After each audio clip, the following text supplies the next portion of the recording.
Hello guys, welcome back to my channel. आणि जर तुम्ही माझ्या चॅनलवर नवीन असाल तर प्लीज डू सबस्क्राईब.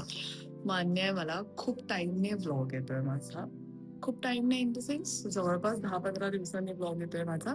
पण मध्ये लाईफमध्ये माझं काही चालू नव्हतं, तर मी व्लॉग करून काय करणार होती. बट मी शॉर्ट्सवर ऍक्टिव्ह होती. डेली माझं एक शॉर्ट्स पडतच होता. प्लस मी इंस्टाग्रामवर देखील ऍक्टिव्ह आहे. तर तुम्ही आमच्या इंस्टाग्राम आयडीला ते नक्की नक्की नक्की फॉलो करा. आजकाल आमच्या इंस्टाग्रामवर एक रील जी मी टाकलेली, मी आता जवळपास 2 ते 3 दिवसात 700K वर गेली आहे. तर तुम्ही अजूनही आमच्या इंस्टाग्रामवर आम्हाला फॉलो केलं नसेल तर प्लीज आम्हाला लवकरात लवकर फॉलो करा. मी तुम्हाला लास्ट टू लास्ट ब्लॉग मध्ये बोललेली की आम्ही एक राईड प्लॅन करतोय आणि आज तो दिवस आलाय गाईज. आज 18 जानेवारी आणि आम्ही त्या राईडसाठी निघतोय. आम्ही ही राईड जवळपास राईडने या लोकेशनवर जाणं, या ठिकाणी जाणं आम्ही जवळपास सप्टेंबर पासून किंवा कदाचित आमचं लग्न झालं म्हणजे जून पासून आम्ही प्लॅन करत होतो की आम्हाला इथे जायचंय जायचंय जायचंय. पण काही कारणाने ते पॉसिबल होतच नव्हतं. सारखं सारखं बॅक अँड फोर्थ होत होतं. जाऊया नको जाऊया, काम येतंय किंवा सुट्टी नाही मिळत आहे ऑफिसमधून किंवा अजून काही रिझन्स आहेत. आम्हाला जायचं पॉसिबल होतच नव्हतं. आम्ही ठरवलं दिवाळीमध्ये जाणार, दिवाळीमध्ये पॉसिबल नाही झालं. त्याच्यानंतर आम्ही ठरवलं डिसेंबरमध्ये जाणार, तर डिसेंबरमध्ये सुद्धा पॉसिबल नाही झालं. आणि जानेवारीच्या स्टार्टिंगला म्हणजे न्यू इयरच्या वेळी जाऊया. तर न्यू इयरच्या वेळी तुम्ही पाहिलं असेल की आम्ही गेलेलो दगडूशेठला. दगडूशेठचं दर्शन नाही झालं म्हणा. तो पण ब्लॉग मी त्यांनी केलाय, तो तुम्ही जाऊन नक्की बघा. दगडूशेठचं दर्शनला आम्ही गेलो. त्याच्यानंतर मग म्हटलं आता इलेक्शनचं काम आलंय. इलेक्शनच्या नंतर आपल्याला गेलंच पाहिजे. आणि ते बोलतात ना, ते देवाचा बुलावा असेल तरच आपण जाऊ शकतो. त्याशिवाय आपण स्वतःहून कधीच जाऊ शकत नाही. आणि आमच्या बाबतीत सुद्धा तेच झालं असं मला वाटतं. आणि आमचा देवाचा बुलावा आज आलाय. आम्ही आता 18 जानेवारी आहे आणि आज सकाळचे आता वाजलेत 5:15 समथिंग आणि आम्ही निघतोय. आम्ही बाईक राईड करतोय बाय द वे. कारने वगैरे नाही जाते. आम्हाला बाईकने जायचं होतं आणि आम्ही चाललोय उज्जैनला. उज्जैन महाकालचं दर्शन घ्यायला आम्ही चाललोय. कदाचित ओंकारेश्वरला पण जाऊ, जर गेलो तर त्याचा पण ब्लॉग येईलच नक्की. मी आज प्रत्येक दिवसाचा ब्लॉग करणार आहे, जेणेकरून ही तुम्ही सिरीज पूर्ण उज्जैनची डिटेलमध्ये तुम्ही बघून तुम्हाला समजू शकता. जर तुम्हाला बाईक राईड करायची टू द उज्जैन तर तुम्ही कशी करू शकता. मी नक्की बजेट वगैरे पण तुम्हाला सगळं सांगेन आणि ट्राय करेन की आमचं पूर्णपणे बजेटमध्येच येईल. लोएस्ट बजेटमध्ये आम्ही ठेवू. बघूया आता कसं होतंय ते. आम्ही हॉटेल बुकिंग करणार होतो बट आम्ही नाही केलं. आम्ही विचार केला की तिकडे जाऊन आपण केलं तर काही कमी होतंय का वगैरे सगळं बघूया. कारण कदाचित आज आम्ही जाताना इंदोरला वगैरे स्टॉप घेऊ शकतो. तर म्हणजे बघूया. मी काही आमचं असं काही एकदम डिटेल प्लॅन नाही झालंय. कारण आमचं काल पण सुरू होतं की नको जाऊया, काही होतंय, कामावरला जायचंय, सगळं चाललेलं. बट आम्ही डिसाईड केलं काल रात्री निघूया आणि आज सकाळी आम्ही निघालोय. तर रोनक आतमध्ये सगळं पॅकिंग वगैरे प्रॉपर करतोय, टॉप बॉक्स मध्ये सर्व टाकतोय. आता आम्ही खाली गेल्यावर तुम्हाला भेटते. पण हे सगळे व्लॉग तुम्ही नक्की बघा, नीट बघा, डिटेल मध्ये शेवटपर्यंत बघा, जेणेकरून तुम्ही जर उज्जैनला राईड प्लॅन करत असाल तर ह्या ब्लॉगचा तुम्हाला नक्की नक्की नक्की फायदा होईल. A few moments later.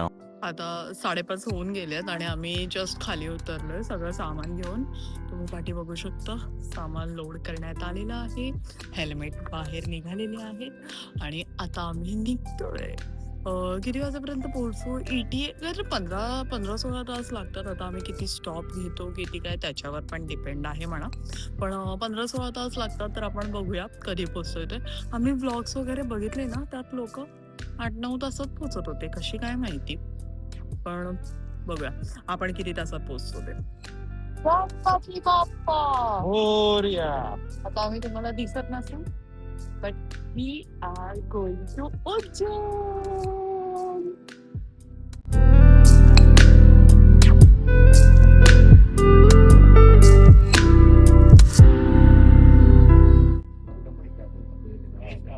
आमच्या गाडीची टंकी फुल करतो आम्ही. पीछे डाल दो. आता आपण बघूया आपल्याला पोहोचायला काय ETA दाखवत आहेत ते उज्जैनला.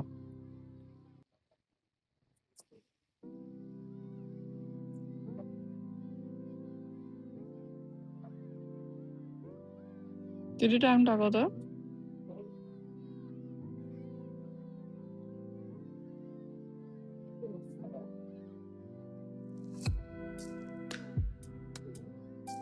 $640 आहे. 13 तासांचा प्रवास आहे तो.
तर आता आम्ही भिवंडी टोल नाक्याच्या इथे पोहोचलो 7:15 काहीतरी.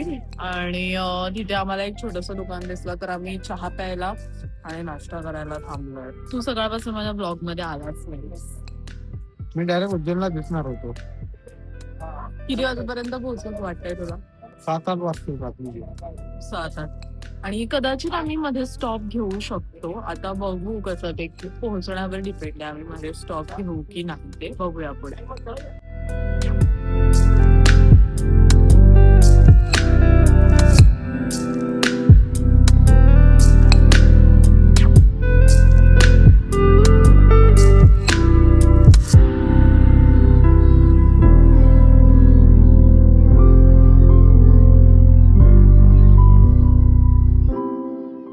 A few moments later. आता वाजलेत 9 आणि आम्ही नाशिक मध्ये एंटर केलंय.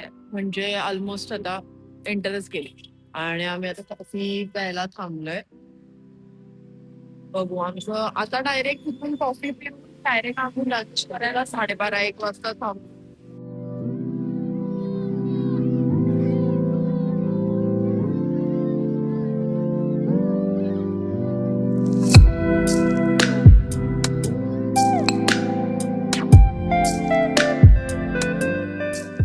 A few moments later. तर आता आम्ही धुळ्याच्या पुढे आलोय आणि जेवणासाठी थांबलोय. कारण 1:30 वाजत आलाय आणि जेवायचा टाइम झालाय. त्यामुळे सकाळी आम्ही 7 वाजता नाश्ता केलेला. त्याच्यानंतर आता मध्ये एक कॉफीसाठी स्टॉप घेतलेला बस. इगतपुरीला कॉफीसाठी स्टॉप घेतलेला. Yes. आणि आता आम्ही डायरेक्ट आम्ही बोललेलो जेवायला थांबणार. येताना रेस्टॉरंट एकही मिळत नव्हतं, फक्त होते हायवे. पण चांगले नव्हते. पण तर तेच बघून आता आमचे फ्रेंच फ्राईज आले तिथे. बाकीचं जेवण पण मागवलं ते खातो. इकडचं जेवण कसं असेल काय माहिती नाही, पण आता खायला लागणार. आणि मग निघू. ETA आमचा आता वाढेल, पण आम्हाला 7:30 दाखवत आहेत. आता बघू आम्ही किती 8 वाजेपर्यंत पण वाजू शकतात, 9 पण वाजू शकतात. हा. रोडवर डिपेंड आहे. आतापर्यंत तर रोड एकदम चांगले आहेत, मस्त आहे हा. एकदम. गाडी पळवता येते. 100-90. आणि आम्ही एकदा पेट्रोल भरलं, ते मी तुम्हाला दाखवलं नाही. आता पण आम्ही सेकंड टाइम पेट्रोल परत भरलं. आमचं संपत आलेलं, हो. तर आम्ही रिफिल केलं. त्याचे ₹1000 झाले काहीतरी. म्हणजे 2दा तुम्हाला जाताना 2 टाइम Actually- पेट्रोल भरायला लागेल. बघूया आता हे पेट्रोल भरलंय ते कसं आहे, पोहोचतो का आम्ही पूर्ण. हा, आता पोहोचणार. आता 300 किलोमीटर राहिले तर आता पोहोचणारच. ओके, तर भेटूया आता पुढे काय. आता आम्ही खायला मागवलं, खाऊन घेतो आणि मग बघू.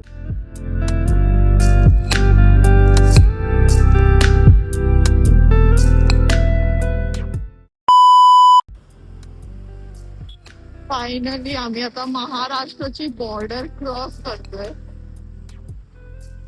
आता आम्हाला इंदोर बरोबर 100 किलोमीटर बाकी आहे आणि उज्जैनला पोहोचायला 150 किलोमीटर. हे जवळपास 9 वाजेपर्यंत आम्ही पोहोचू. आता आम्ही एक छोटासा ब्रेक घेतलाय. चहा, पाणी असं स्नॅक्स खाण्यासाठी आणि आता तेच खायचं चाललंय. आता वाजलेत 5:39 जर तुम्हाला दिसत असेल तर. मी हॉटेल वगैरे काही बुक केलेलं नाहीये कारण आमचा लास्ट मिनिट प्लॅन झाला हा की उद्या निघूया करून. आम्हाला सुट्टी मिळाली तसं. तर हॉटेल आणि आता मी चेक करतेय ऑनलाईन हॉटेल. तर आजच्या डेटला एकही अवेलेबल नाहीये. 19ला वगैरे म्हणजे उद्यापासून अवेलेबल आहे पण आजला नाहीये.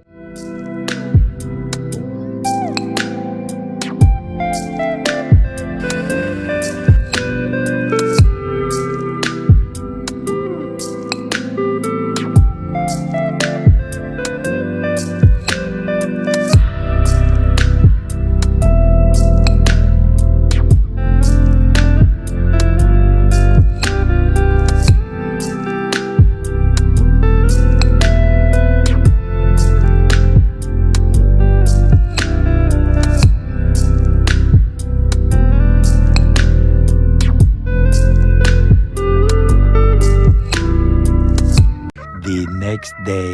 तर हा आहे डे 2. आम्ही काल रात्री 9 वाजता इथे आपण पोहोचलो.